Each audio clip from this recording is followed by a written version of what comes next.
Se debe gracias a la genética. La genética es algo que se ha estudiado por muchísimos años, pero ¿qué es la genética? ¿Cómo puede pasar de generación en generación? Muchísimas cosas que a lo largo del tiempo nos hemos preguntado como humanidad, pero en este video se te van a ser contestadas.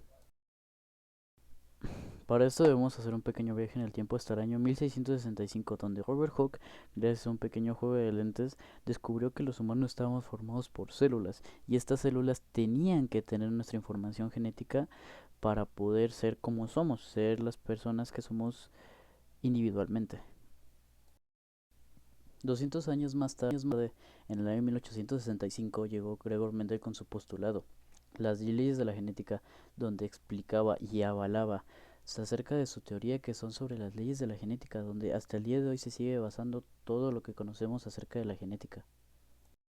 Después de esto, en el año 1913 se descubrieron pequeñas formas de vida llamadas cromosomas, y en estas se descubrió que las características genéticas que tenemos cada uno tenían que estar contenidas en estos. Después, en el año 1944 se descubrió que en sí la genética humana no estaba en el cromosoma, sino en algo más pequeño llamado ADN. En esto se encontraba toda la genética del ser humano, y gracias a esto se descubrieron conocimientos con los que por primera vez se pudo hacer la clonación de un ser vivo, el cual fue la oveja Dolly. Después de todo esto, en el año 2001 se pudo descifrar el genoma entero, lo que contiene todo el código genético, a lo cual fue llamado el genoma humano. El ADN es como una molécula química sin vida, y en el cuerpo hay 38 millones de células, y en cada una hay cromosomas. A estas células se les llama células somáticas, que se disponen de todo el cuerpo y se componen de 46 cromosomas. Pero ahora hablemos sobre un poco sobre qué son los cromosomas. Los cromosomas son 46, que se dividen en 23 pares. En estos se dividen todo lo que es nuestro gen y todo lo que nos da la proporción genética que tenemos, lo que nos hace que el color de nuestra cabello sea como tal y cual es. Y en estos se dividen en 23 que son del padre y 23 que son de la madre. Los 23 del padre vienen del espermatozoide y los 23 de la madre vienen del óvulo. A estos se les llaman células germinales porque son los que crean vida. Todo este ADN, los cromosomas, están conformados en el núcleo de la célula, no en ninguna otra parte, están en el núcleo de la célula.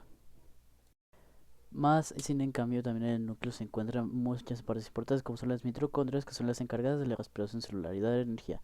Los lisosomas, de digerir todo lo que entra al cuerpo y convertirlo en nutrientes, y los ribosomas, que nos ayudan a sintetizar proteínas. Esta vez mencionaremos solo de estos porque nos van a ayudar también a entender términos que usaremos en siguientes partes del video. Para empezar, el ADN son como pequeñas estructuras, hagan de cuenta como si fueran las líneas de construcción. A estos se les llaman nucleótidos, que están formados por grupos de tres partes. Están el fosfato, un azúcar con la letra que se representa con la letra D y una base nitrogenada. Este azúcar es diferente a muchas que conocemos. De este mismo viene el nombre del ADN. Pero primero tengo que explicarte todas y cada una de estas. Para empezar, el fosfato es un grupo químico que conecta nucleótidos entre sí y forma parte del esqueleto del ADN, como puedes observar en esta imagen. La azúcar, que es llamada desoxirribosa, es un azúcar de 5 carbonos que une al fosfato y a la base nitrogenada, y es lo que, como ya te dije, le da nombre al ADN. Y las bases nitrogenadas son las letras, por así decirlo, el código del ADN. Existen cuatro: la adenina, la timina, la guanina y la citosina, que se emparejan para codificar la información genética, cada una representada: la adenina con la letra A, la timina con la letra T, la guanina con la letra G y la citosina con la letra C. Estas letras, que se les da el nombre de bases, se agrupan en pares. La adenina siempre se usa con la timina y la guanina con la citosina. Forman escalones, que se podrían llamar así, en doble hélice, unidos por puentes de hidrógeno, dos entre AT y tres entre G y C. A todo esto y el descubrimiento que se dio sobre esto se le llaman pares de bases. Bueno, a esta serie de bases se puede organizar de muchas maneras y hacer cientos de características diferentes para el ser humano. Pero pongamos como un ejemplo el idioma español. Tiene 27 letras, pero ¿cuántas palabras podemos hacer con esas letras? Miles, por eso existe el diccionario. Eso se debe a que las palabras se organizan de muchas formas para hacer las palabras. Pasa lo mismo con estas bases. Se pueden organizar de muchas formas y pueden hacer diferentes códigos, y cada uno de ellos recibirá el nombre de gen. Un gen puede tener 100, 20, 30 o hasta más bases nitrogenadas. y cada una de ellas va a ser un código de una característica. A eso se le conoce como código genético. Esto significa que cada segmento de cierta cantidad de ADN se le llamará gen. Pero bueno, ¿qué es el código genético? El código genético es un conjunto de reglas que nos permitirá saber cómo desde un conjunto de bases, cómo a partir de una combinación de bases se puede codificar las características de un ser humano. Pero para empezar, hay que entender que las características que tenemos los seres humanos, tales como el cabello, el color, la estatura, todas las características externas y externas están codificadas por medio de proteínas. Por ejemplo, la piel, el color, la textura, la elasticidad, todas estas están dadas por una proteína. Por ejemplo, hay una proteína llamada melanina, la que nos informa sobre el color de nuestra piel. Por ejemplo, hay otra que es la queratina, la que da firmeza, el colágeno que da la elasticidad. Pero si nos damos cuenta de estas características, son un conjunto de proteínas. Hay muchas más proteínas, pero en este caso solo mencionaremos estas tres.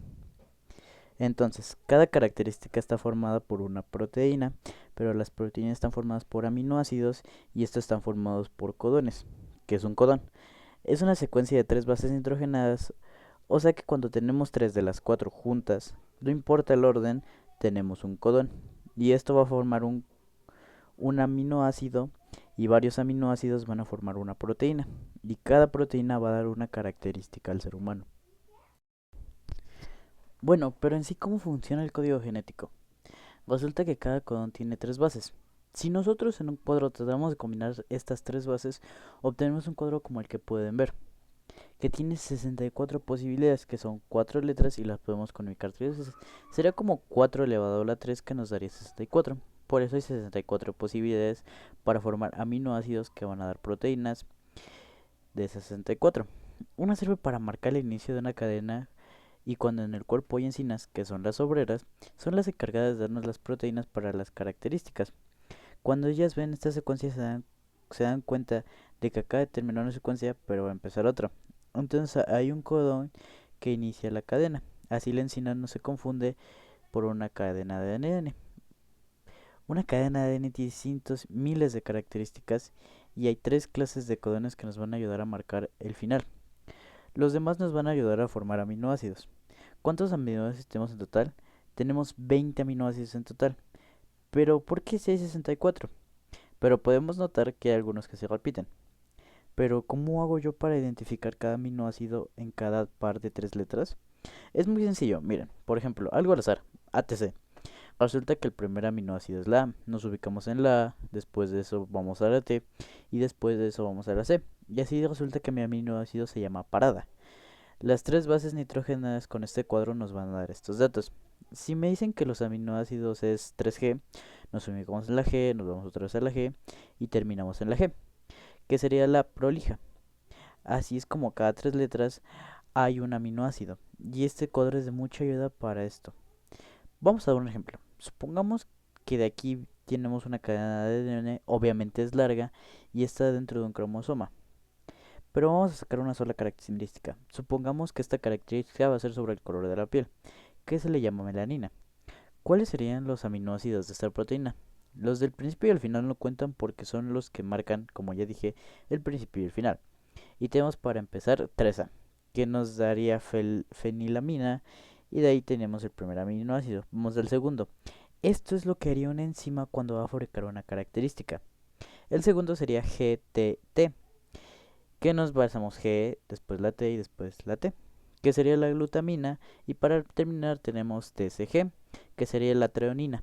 Ya tenemos los tres aminoácidos. Estos tres aminoácidos fueron codificados por estas bases que estaban en los genes y por eso se le llama código genético. Y estos tres dan la melanina, que es una proteína, y de ahí va a salir la característica sobre el color de la piel. Y de esta manera sencilla podemos identificar lo que es el código genético. Ahora vamos a hablar sobre cómo es posible que a partir del código genético de dos personas se puedan construir características inigualables de otra. Por primera parte, los cromosomas se encuentran en el núcleo junto con el ADN, pero las características están afuera, por así decirlo. Entonces, ¿cómo las características pueden salir al exterior? Primero hay que entender que las características son proteínas que están formadas por aminoácidos y estos aminoácidos son transmitidos por lazos. O sea, es como hacer una casa o un edificio, cualquier cosa que sea construida. Se necesita un trabajador que haga los planos, otro que idealice el proyecto y otro que lo construya. Pero en este caso, el trabajador son las características. Así que aquí la pregunta es, ¿quién es el trabajador que hace todo esto? Hay una molécula que es parecida al ADN, pero esta se llama ARN. Una de las diferencias que tiene el ADN es que el ARN tiene una cadena solita y el ADN tiene dos. La segunda es que no tienen la misma azúcar. El azúcar del ADN se llama ácido desoxirribonucleico y el de la ARN se llama ribosa, por eso es ácido ribonucleico. Y la otra es que hay tres tipos de ARN: el ARN mensajero, el ARN de transferencia, el ARN de ribosoma. Y pues entonces, ya sabiendo todo esto, el primer paso para crear características específicas es la transcripción. Literalmente así se llama, transcripción. Es cuando literalmente transcribes algo de un lado a otro. Es como copiar y pegar un texto, como si ocupáramos ChatGPT y lo pegáramos en nuestra tarea. El segundo es que el ARN mensajero copia toda la información del ADN en la cadena, pero el ARN es tan inteligente que solamente ocupa lo más importante del ADN y lo pega en esta cadena, pero lo hace por segmentos. El tercero se llama traducción, que es el código genético que se transforma en proteínas, que después se hacen características después de un proceso y con ayuda de los ribosomas, que es el ARN de ribosoma y de transferencia, van a sacar toda la información, la van a acomodar junto con ayuda de los aminoácidos de los alimentos que consumimos o que consumen los progenitores y hacer las características específicas que solamente tenemos cada una de las personas. ¿Qué rollo, chavales? Bueno, a continuación voy a hablarles sobre el tipo de aplicaciones que ha conocido la genética, pues. Bueno, ¿qué son estas cosas, no? Son técnicas que utiliza la genética y que se hacen en beneficio de la humanidad.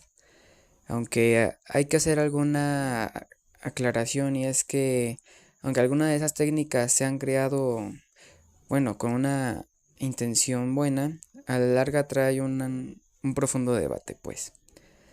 Una de las primeras técnicas es la del ADN recombinante. Y tú te preguntarás, bueno, ¿y eso qué es o en qué consiste?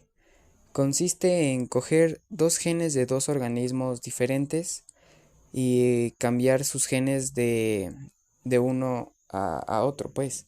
De esa forma tendrías un gen que tendría características de otro gen que no tenía antes. Entonces, ¿cómo se hace o cómo se utiliza este tipo de técnica?